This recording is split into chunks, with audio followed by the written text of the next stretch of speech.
Hello मित्रों, नमस्कार। जय श्री राम। कैसे हैं आप लोग? बहुत दिनों से मैं आज आपके पास आ रहा हूं और यहाँ उत्तराखंड में बहुत ही सुंदर हरियाली और छायादार वृक्षों के पास बैठकर आप सबकी याद आ गई है, इसलिए आपसे आज मिलने आया हूं। साथियों, आपसे रूबरू होने का ये मेरा तात्पर्य है कि आज हम देख रहे हैं आज के जीवन की आपाधापी में किस प्रकार से इंसान मैं करके अपने अंदर एक ऐसी भावना, एक ऐसा विष, एक ऐसा जहर को घोल रहा है कि जो मैं काम आने वाली नहीं है। यहाँ उत्तराखंड में हम जितने भी तीर्थ हैं, जो भी हम यहाँ देख रहे हैं, यहाँ यही निष्कर्ष निकलता है कि हमें अपनी मैं को छोड़ना पड़ेगा और पार ब्रह्म परमात्मा की अस्तित्व को जानना पड़ेगा। जब हम अस्तित्व को जान लेते हैं तो थोड़ा पीछे चलें साथियों। हम ये देख रहे हैं कि क्या हमारा हाथ मैं हूँ, क्या हमारा पाँव मैं हूँ, हमारा सिर मैं हूँ, हमारा पेट मैं हूँ? नहीं, मैं तो कुछ और ही है। मैं एक आत्मिक तत्व है जो परमात्मा से अलग हुआ है और उसने ये शरीर धारण कर रखा है, एक ऐसा वस्त्र पहन रखा है जिसको हम शरीर कहते हैं। तो साथियों, जिसको कि भगवान कृष्ण ने भी गीता में बताया था कि वासांसि जीर्णानि यथा विहाय नवानि गृहाति नरोपराणि तथा शरीराणि विहाय जीर्णा नन्यानि संयाति नवानि देहि। जब तक इसकी परमात्मा की प्राप्ति नहीं कर लेते हैं तब तक हमें ये वस्त्र धारण करने पड़ेंगे। पुनरपि जन्मम पुनरपि मरणम पुनरपि जठरा शयनम। तो ये माता के गर्भ में पैदा होना पड़ेगा, चाहे जिस भी योनि में हम आते हैं, और फिर अपना शरीर धारण करना पड़ेगा। क्यों इस मैं को ही लेकर के महात्मा बुद्ध, जो कि एक सिद्धार्थ, इतने बड़े राजकुमार और राजा थे, उन्होंने भी छोड़ दिया था। महावीर स्वामी ने भी छोड़ दिया था। इस सत्य को जानने के लिए नरेंद्र ने रामकृष्ण परमहंस के पास जाकर इस परम सत्ता का ज्ञान प्राप्त करके, स्वयं की अनुभूति करके, भारत का नाम रोशन करके, शिकागो में जा कर के दुनिया को, जो कि क्रिश्चियन देश हैं, वहाँ भी अपने सनातन का परचम लहराया था।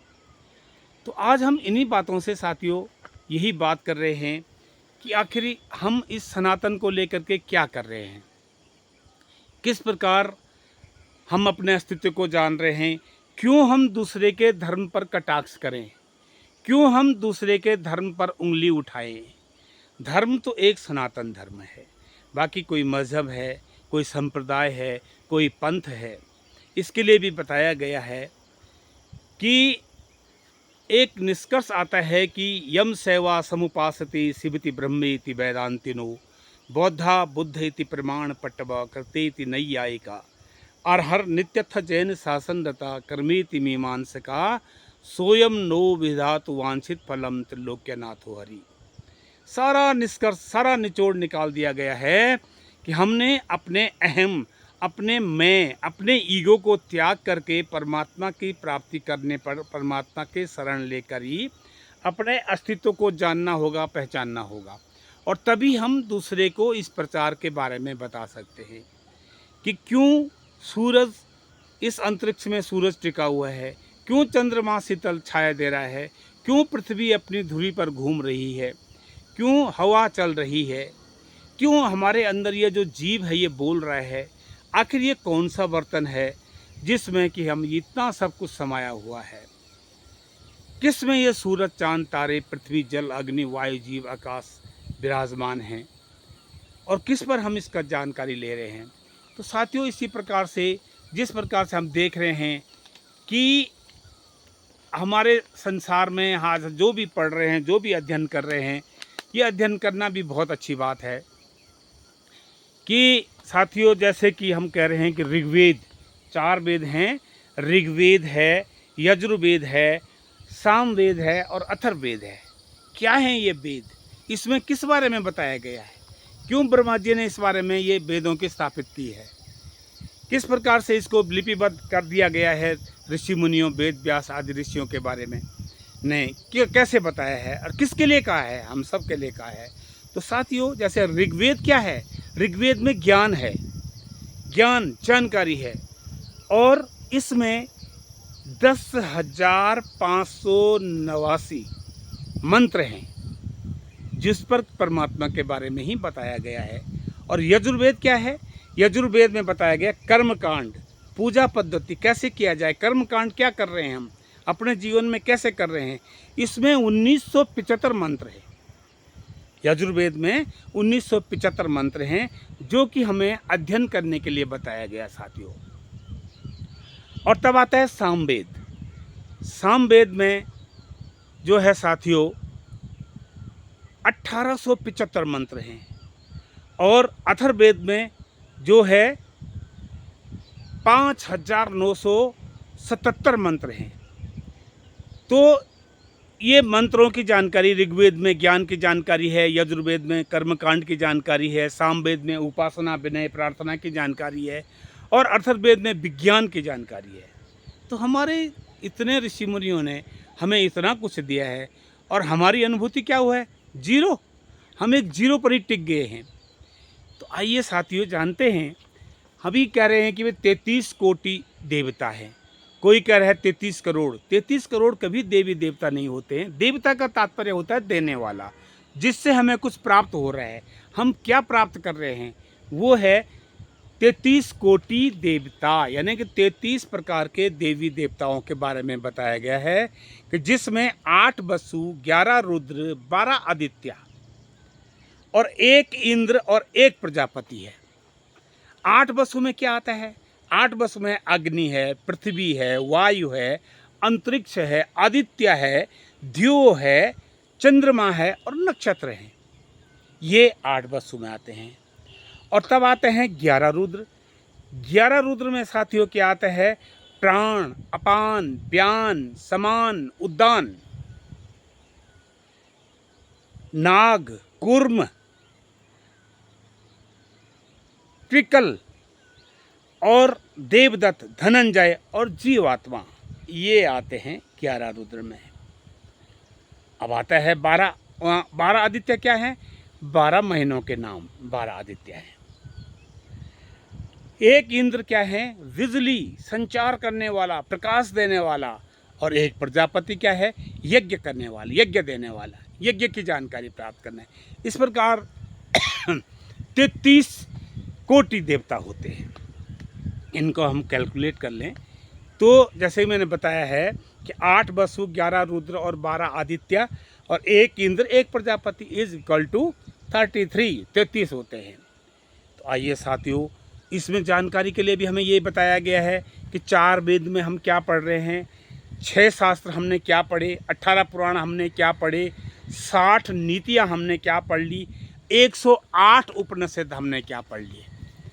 ये सारी जानकारी हमारे वेद किताब हमें बता रहे हैं कि हमने इनकी जानकारी लेना है और एक प्रभु परमात्मा को। लेकिन आगे ये भी बताया गया है कि मात्र पढ़ने से ही नहीं होता है, इनको रटने से ही नहीं होता है, उनको जीवन में लाना है और दुनिया को जगाना है।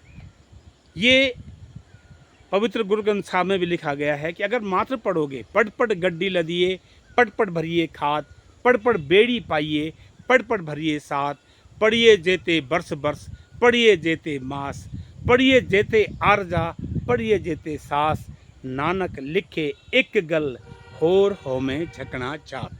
कहा गया है कितना भी पढ़ लो, कितनी भी जानकारी रख लो, ये एक प्रकार से जब तक कि हम इसको दूसरे को प्रदत्त नहीं करते हैं, नहीं देते हैं, तब तक साथियों ये क्या है? एक अहंकार है, अहम है, ईगो को जागृत करने वाला है। तो साथियों, आपको इसीलिए मैं आज आपके पास आया हूँ कि ये जानकारी हमें होनी चाहिए। हम सनातन धर्म के बारे में बातें बहुत कर रहे हैं और लेकिन सनातन की हमें क्या जानकारी है? इसमें शीतलता, झुकने के लिए कहा गया है, नमन होने के लिए कहा गया है। जैसे झुकेंगे, हमारे वेद ग्रंथ कह रहे हैं कि जब तक तुम झुकोगे नहीं तब तक वो प्रणाम भी स्वीकार नहीं किया जाता है। प्रणाम, जिसको हम कह रहे हैं प्रणाम, प्रणाम को कहते हैं, अगर पहले समय में प्रणाम क्या होता था, साष्टांग होता था। साष्टांग यानी कि ज़मीन पर लेट के प्रणाम होता था, तो विद्या अध्ययन की एक जिज्ञासा उत्पन्न होती थी। और वो साष्टांग प्रणाम क्या है, ऊर्सा शिरसा मनसा दृष्टाभ्याम कराभ्याम पदाभ्याम साष्टांग प्रणामो ईर्यते। ये हमें बताया गया है ज्ञान में कि साष्टांग प्रणाम का ये अर्थ होता है कि हम शरीर समेत नीचे जब तक हम प्रणाम नहीं कर देते तब तक उस प्रणाम का कोई औचित्य भी तो नहीं है। ये तमाम जो ग्रह है इनको हम शांति करने की बात कर रहे हैं कि ब्रह्मा मुरारी त्रिप्रांतकारी भानु शशि भूमि सुतो बुधस्य गुरु च शुक्र शनि राहु केतवो सर्वे ग्रह शांति करा भवन्तु। ये मंत्र भी कर रहे हैं पर उसकी जानकारी नहीं हो रही है। नहा रहे हैं, स्नान कर रहे हैं, पढ़ रहे हैं कि गंगे च यमुने चैव गोदावरी सरस्वती नर्मदे सिंधु कावेरी जलस्मिन् सन्निधि कुरु। अर्थ कर रहे हैं कि मैं तमाम नदियों में स्नान कर रहा हूँ, ऐसा लग रहा है कि आज सारी नदियाँ मेरे पास हैं।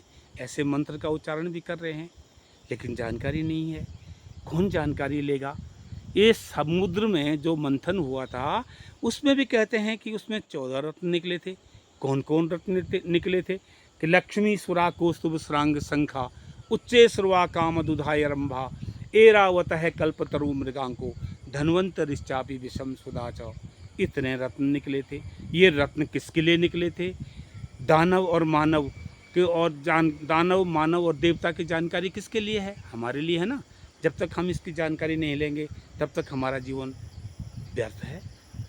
तो साथियों, मैं इन्हीं बातों से आज आपके सामने आया हूँ कि हम इस सच को जानें, बेफिजूल बेवजह दूसरे पर उंगली न उठाएं।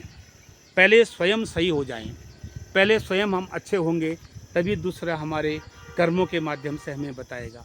अगर हम दूसरे को कटाक्ष करेंगे, निंदा करेंगे, चुगली करेंगे तो उसमें हमें अच्छा नहीं लगेगा, क्योंकि हमारी जो खुराक है, हमारी जो आत्मा की खुराक है जिसने परमात्मा में मिल जाना है, उसमें धर्म और मोक्ष है। और इस शरीर की जो आवश्यकता है वो काम और अर्थ है। तो हम एक ही पहलू को न लेकर, काम और अर्थ को न लेके हुए धर्म और मोक्ष को भी लें और एकीकृत हो जाएं, जानकारी लें। धन्यवाद साथियों। ज़्यादा आपका समय न लेते हुए यही कहता हूँ कि हमें स्वयं को पहचानना है। जो मैं है वो कौन है, जो आत्मा हमारी है इसने कहाँ जाना है, ये कहाँ से आया है, ये परमात्मा में इसने मिलना है, ये परमात्मा का अंश है। तो परमात्मा की जानकारी तो होनी चाहिए। जब तक अपने घर की जानकारी नहीं होगी तब तक हम दूसरे घर का रास्ता चाहे कितना भी देखें। धन्यवाद साथियों। जय श्री राम।